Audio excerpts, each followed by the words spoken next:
I was going to say, website. and that's where the term fake news comes in and is no longer useful. Yeah. There was a Think time where it could have maybe been used. there was a time when fake news meant news that is not Yes. true. It was pre Yeah. 2016. And then it was used much too often for that, like just to discredit people. So those words have become meaninless because they were just thrown about. To hurl Yeah. allegations at institutions that you do not agree with. You just call them fake news. As recently as just this past week, I saw somebody saying fake news related to something that happened recently in the media. And it was about Jimmy Kimmel's talent and popularity and ratings. Yeah. I'll leave that at that. I've seen it. Oh, okay. So we're in Canada and the CBC is partially funded through public money. A lot of the times in certain areas, I've seen people just say that about the CBC is, oh, it's fake news to discredit it. But the conversation always stops with that phrase. It feels like it's used as a weapon. It's, oh, it's fake news. That's going to end this conversation. Now we're Yeah. done. Then is that a good comeback then of, oh, well, they're fake news? Then be like, give me 12 times that they lied. Yeah. I think that's a really important point about first time I heard the term fake news was when Jon Stewart was talking about his own show, right? Back in the, 2000, early 2010s or whatever. I think when we started paying attention to disinformation in a really big way was when there was a lot of false stories being told about the US election. In particular. And so people started calling that fake news because they were lies or they were, fabricated story. But then politicians discovered it as a way to kind of shut people up. And that's when it became useless. And I think the key here is to remember the difference between government funded and state run, right? Like the CBC, for example, is a government funded public broadcaster. It is not being told what to say by the government. And in fact, the government often hates the CBC as much as anybody because they're like asking hard questions of the government.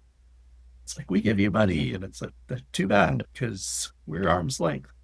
And the same with research studies, right? Like the government is giving money to scientists to improve our knowledge, and they do decide, but it's through peer review as opposed to through government agenda who gets that funding. And there's politics and everything, but like that's the best we have come up with in terms of being as fair and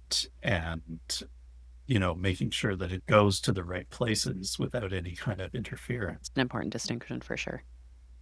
How do you check if something is state funded or state run? I feel like if they're state run and you ask, they're going to say no. Yeah. Canada, you can kind of find everything. So I don't know what it's like in other countries, but like I can find the entire budget. I can find all the people that have received over a certain amount of money from any government organization. That stuff is public. That information is publicly available. It has to be made publicly available. Now, whether or not everyone has the ability to find this stuff, that's different. Obviously, I have special education in that. But yeah, I think, I'm friends with the yeah, exactly, librarian. exactly. Because the librarians can find that information for you.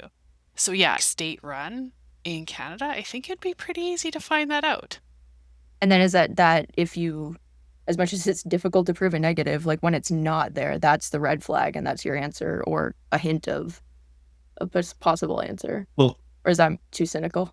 what I would say is that, you think about what makes a good news story. Where's the money coming from? Where's the money going? Right. That's true with government agencies as well. Like if it's opaque how something is being funded, or if it's opaque what is being funded, that at least deserves some scrutiny and critical thinking. Mm-hmm.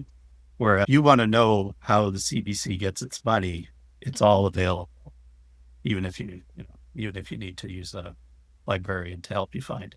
I do think that's a good rule of thumb, though, is if you can't find the breadcrumbs to a piece of information or some funding, that is a red flag. Why? Why is it not available? Yeah, why can't you find it? Why are they not being transparent? What's happening here? When we say they're not, comparatively in the world, our government is pretty transparent, and we should always keep asking questions to make sure that they stay transparent. Let's never let them off the hook for this. Mm-hmm. Yeah, we can see a lot of how they work.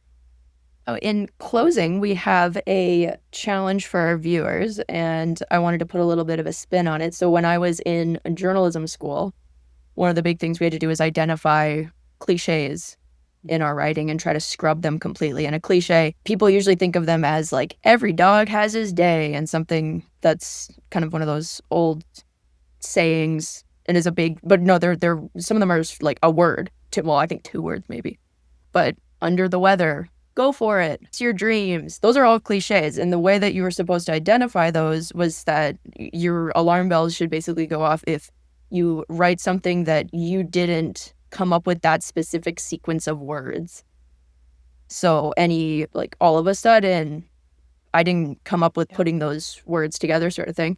But in talking about kind of these apocryphal urban legends that become part of our truth, I think it's a good habit as well to next time you say something or have something that seems embedded in some kind of history, don't repeat anything until you Google it, maybe, if you don't remember Googling it. Just look out. It's so interesting because it aligns with academic integrity, Alexa. Like, you just made me think about telling students to cite facts. Because if you were not born with that knowledge, you need to cite it. You need to find information that backs what you're saying in your paper, in your study, or whatever. And that's exactly where my brain went when you were talking about that. And it is sort of like the underpinning of legitimate information or the dissemination of legitimate information. One of the examples that I had given was the adage, or I guess, I don't know if it's an adage, but that if you find a baby animal in the wild, if you touch it, it'll smell like you and the mother won't take it back.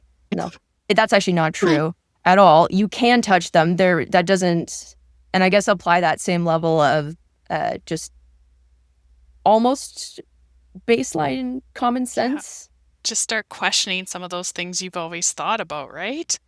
Yeah, well, why would smelling like my hand make the mother animal? But at the same time, I'm sure that was started because parents don't want kids running around touching baby animals and then touching their faces. Right now, my brain is going, are you right about that? What are your stories? Yeah. I want to learn more about that now, the baby animal thing.